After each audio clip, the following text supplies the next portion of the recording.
think some of you already heard, so I don't want to repeat things. So you know already that I'm in the second marriage, in a golden cage, and already find this singing teacher that said that I have Karen Carpenter quality of voice, which I didn't respect at the time.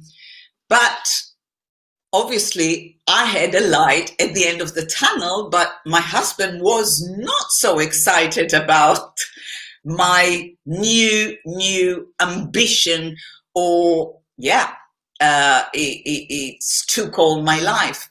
So I said to him, I don't think that two people that want to build the Empire State Building can live in the same house.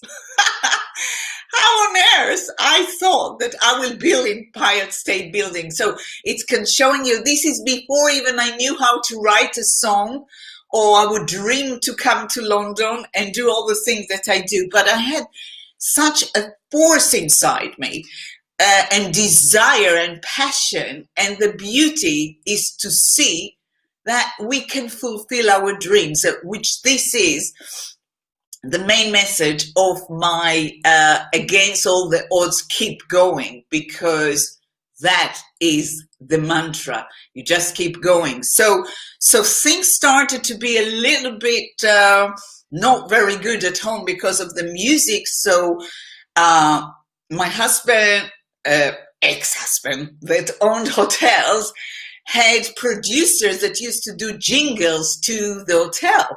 So he said, right, I'll put you in touch with someone that will help you. And I thought, how fantastic. So I met this producer in his studio. So it was the first time I'm going to his studio. And what happened was, he gave me music. I wrote immediately lyric. Black and White was the song. And I was so much looking forward to record it, to have my first single or something. So then we went, the four of us, the producer, my ex-husband, his wife, and myself, to a restaurant. And I thought, wow, that's great, because we are going to talk about my career and about my future. The dinner was lovely, but my music was not even mentioned. Not even mentioned. So you can imagine how upset I was when I came home. You can just imagine. Okay, so now I want to escape from the cage, but suddenly something stopped me, and it was the Gulf War. There was a war from Iraq, and they sent scads that came to Tel Aviv. I'm from Tel Aviv. A war, and because we had hotel in Tiberias, we went there. All the celebrities of Tel Aviv and Israel, singers, actors, business people, he invited everyone to the hotel. It became a big party. It was a war, but it was a big party. My family came as well. My dog came. And, the first few days it was fun. So there were two significant things from that war and from that time that I like to share with you. The good thing was, because I was the owner of the hotel, I could ask the DJ, please open the nightclub for me whenever I want. So at the time I was crazy about the song of Enigma. I'm still crazy, Sad by Enigma. And it was the hit.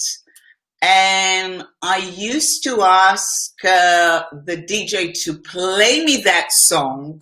And I used to dance just by myself, dreaming, just not really thinking that at the end, the plugger, I know Lisa is here watching me, or I think she did. Yeah, she's still here. So the plugger, radio plugger that made me be in the Radio 2 playlist, he's the one that made this single by Enigma to become a hit. And he told me all the stories. So how beautiful it is. I'm there in Israel many years before, dancing and enjoying it. And at the end, the vibration bring me to that person that changed my life in 2010. So that was the positive thing. The less positive, I felt that I'm exploding. We know it's like a lockdown, so you explode. People was all the time at the lobby. It became a party, and I'm not that party girl. I love the stage. I like, you know, I just like actually quietness when I'm in my personal life. And it was like a big party. So I felt not really connected. And I started to write, not songs, not poem, just what I feel. And when I came back home and I saw that I mentioned the word Holocaust, that my feeling was emotion of Holocaust, I said, that's too much. I understood that I have to make a step and escape and go. And that's what I've done. That's what I've done. And I decided that, you know, I'm not going to use this platform to tell all kind of juicy stuff of divorce, although, you know, a lot of people are interested in those things. And last week I entertained you that I left the multimillionaire of England with rien, nothing, nada, gurnish, klum. So Moshe, my second husband, is a very good man, and he didn't want me to leave. But luckily I had a flat. I renovated, and I knew that from a palace, I'm moving for 1-bedroom flat, but I'm going to have my freedom. I'm going to do what I love. And I had to do it. So that's what I've done. And I started to meet a lot of musicians. At the time, I didn't know that I can compose music. I only wrote. And I used to hide. So I had ring with a lot of diamonds. I used to hide it. Until I sold it at a later stage. That will be a story for much later in our episode.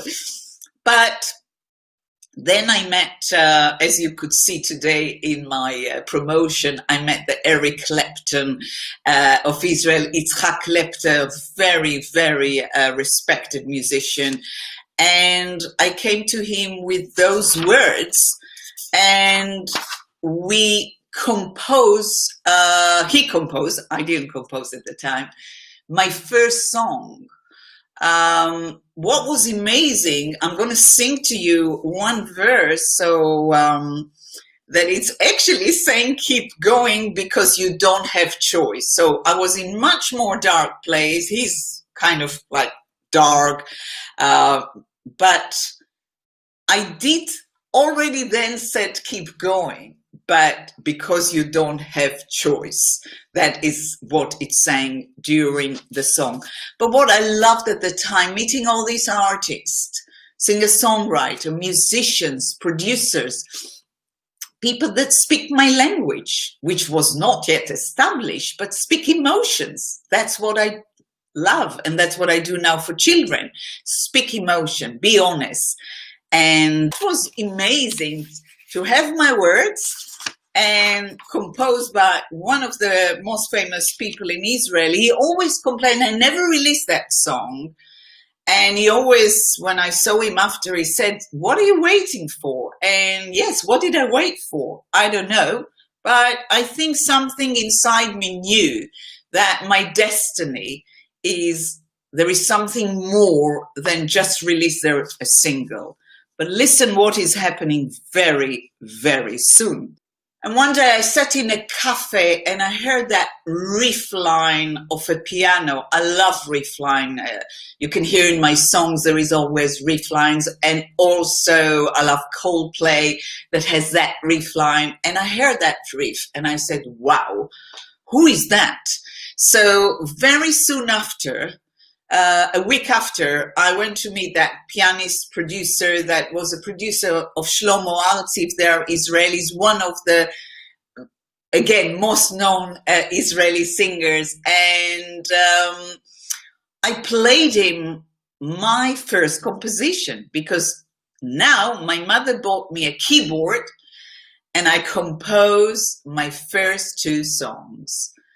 And it just was effortless for me to compose them. And I played to him, and he was quite judgmental. And he said, Tali, that's very unique. You really got something.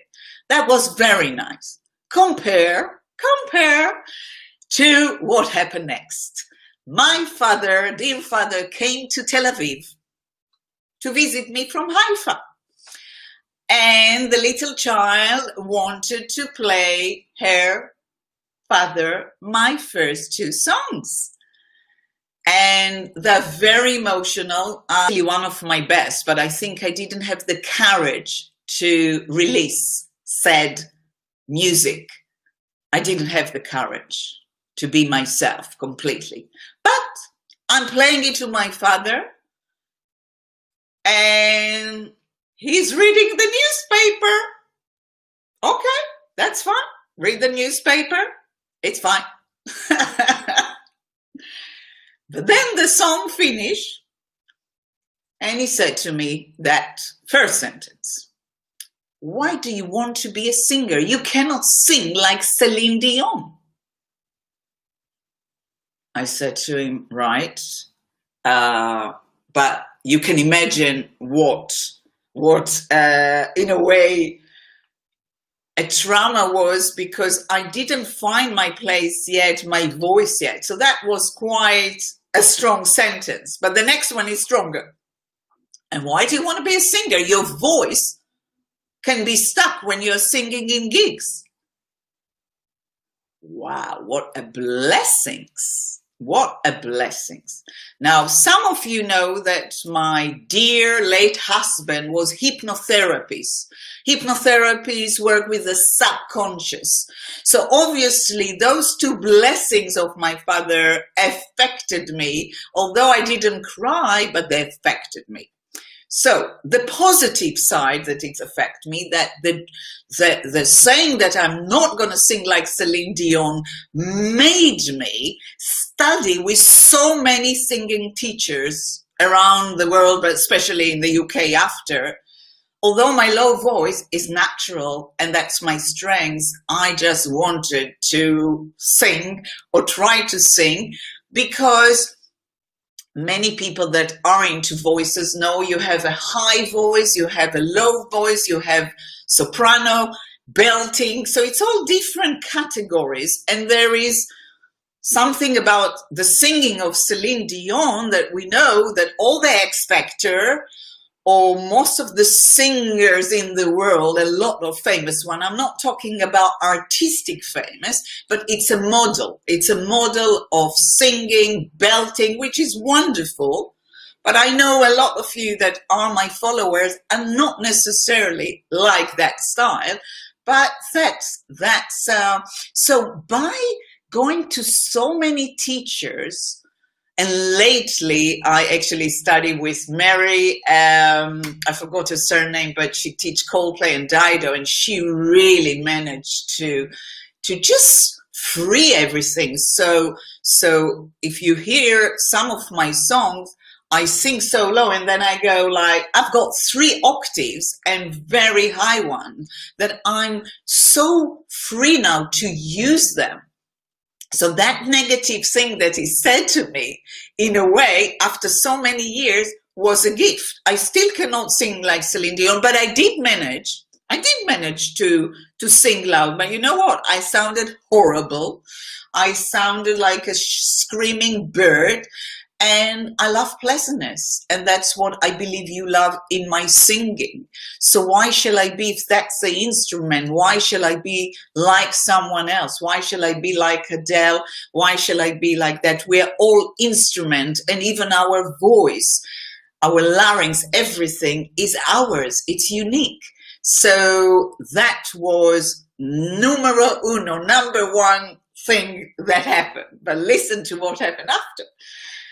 So at the time I started to gig, had a lot of little gigs, rock and roll, and my first gig came in Haifa, my town. I live in Tel Aviv. First gig in Haifa. How exciting. Family, friends from childhood, and the club was quite close to my parents' house. So I actually went home to dress. My lovely father, very lovely. And then the music started, and I am starting to sing. The name of the song was Od Gever Shalach La'Azazel. It was like rock and roll, and I'm singing. And if you sing too loud, sometimes, Salavia or flame can be stuck. It's happened to all of us, But here, it happened to me in front of everyone in my hometown. So the prophecy of my father happened. And you know why? Because we have such a subconscious that remember every negative thing. Okay? So he gave me that curse, and it happened. But many of you know me. I lost my voice and I said, I'm in trouble, but I'm not going to give it, I'm not going to fail. Luckily, I wrote a song at the time, the translation from Hebrew, you have to kill the fear before the fear kills you. צריך להרוג את הפחד. צריך להרוג את הפחד ולצאת מזה חופשי. צריך להרוג אותו. Yeah, so that's it. You have to kill the fear before the kill fears you. Really nice, upbeat. So I went to my band and I said, I don't have voice. Let's sing that song, but let me first tell the story to the audience. So that's what I've done.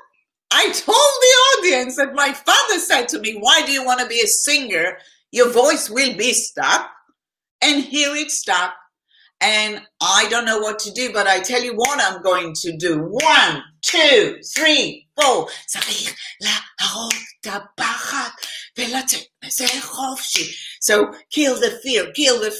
And by singing it, the chords suddenly were okay. They were absolutely okay. My voice was fantastic after. I had a great gig. And that's what happened.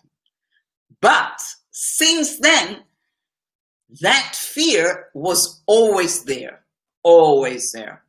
What it caused me is to be super professional. People can see me before gigs, honey, and all kind of things. One day I'll share with you. But I'm just fasting forward. So as I said to you, my late husband was hypnotherapist. And he was dealing with people that has that kind of conditions. And when my dream come true to sing at the Royal Albert Hall in 2017, before he died, he said to me, Tali, if your father is coming, I'm not coming. So you can imagine how much I want my parents to come to see me playing at the Royal Albert Hall. But he knew what he was talking about. He knew that, he wanted me to be relaxed. He wanted me to be myself. And that was one of my most happiest days.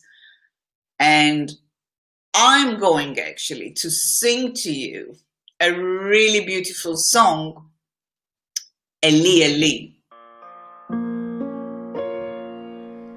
Eli, Eli, שלא ייגמר לעולם, החול והים, רישוש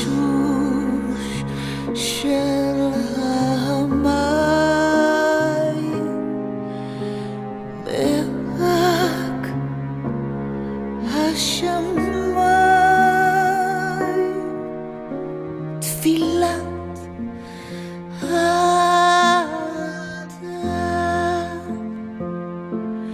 החול והים, רישוש של המים,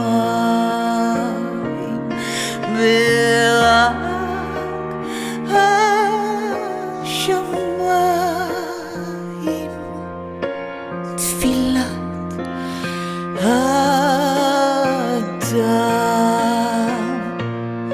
אלי, אלי, שלא ייגמר לעולם החול והים, רישוש של המים, ורק השמיים, תפילת האדם, החול והים, רישוש של המים, ורק השמיים, תפילת האדם.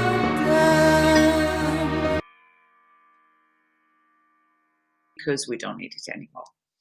So that was the main thing.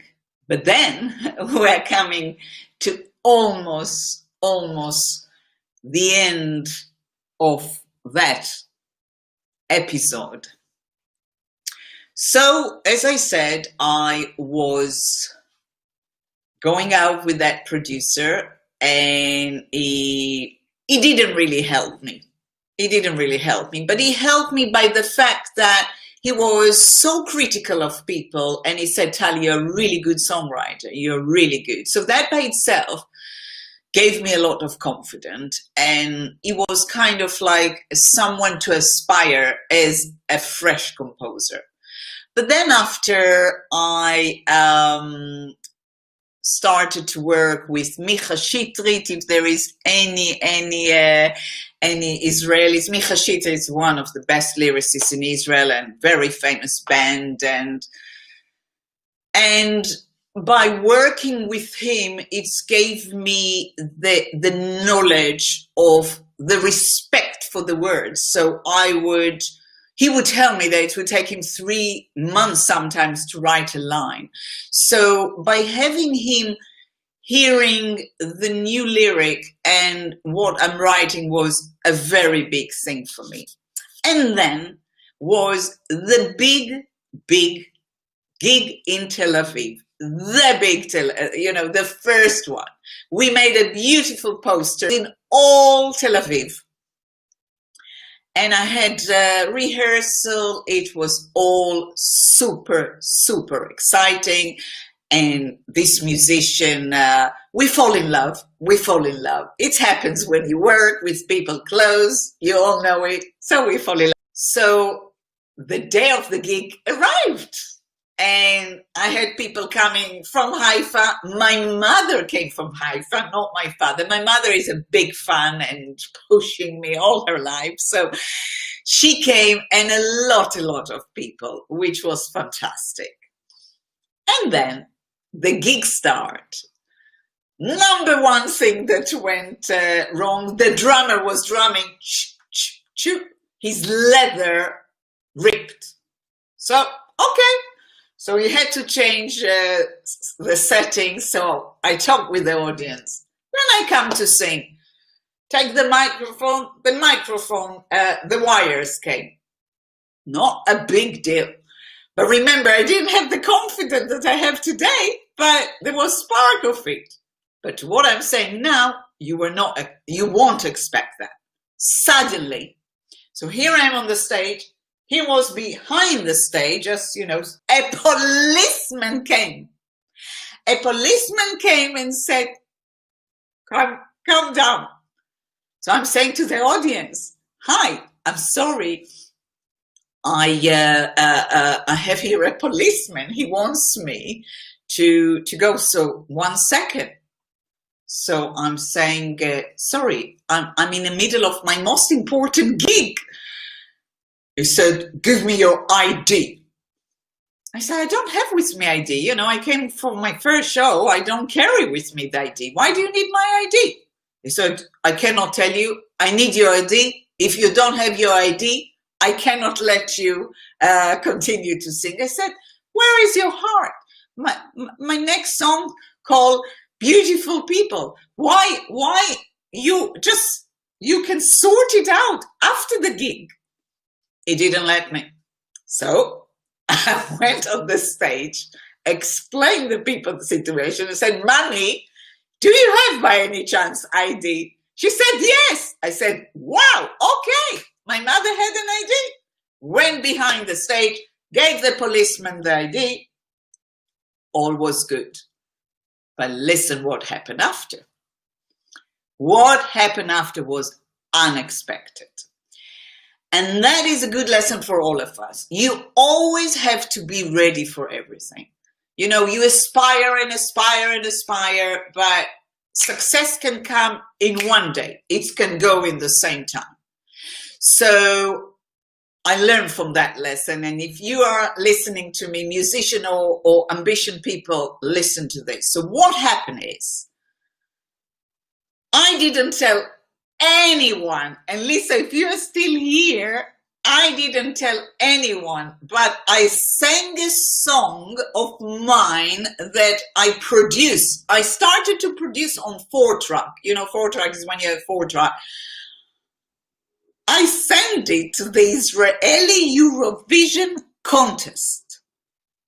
And I didn't tell anyone because it's not that I was embarrassed, but I'm kind of quite a serious, although I'm a smiley giggly, but I'm a serious artist, and Eurovision is not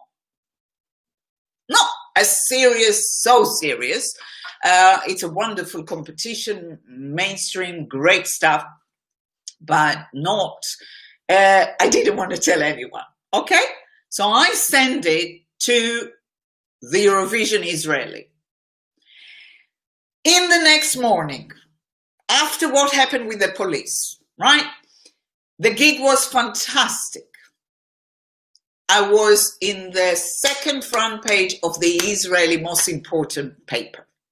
But what happened, that is called timing, to be in the right place at the right time, meeting the right people. The Eurovision finalists announced exactly who are the finalists. So the newspaper knew about it. So what happened in the morning was madness. Every TV, every radio station wanted to interview me. I was in the newspaper. I was the hottest thing. And guess what? I didn't want to speak with anyone. I was insecure and I didn't want to speak with anyone. So I refused to talk to the television. Now I'm having a PR paying and want to be on the television and radio. Everyone wants me. I didn't want it. But always things, I believe, always things are for a reason. And if I look back, there was a good reason for why I didn't look at it if I'm really thinking of where I am today. And I think that you will all have to wait to the chapter of the Eurovision.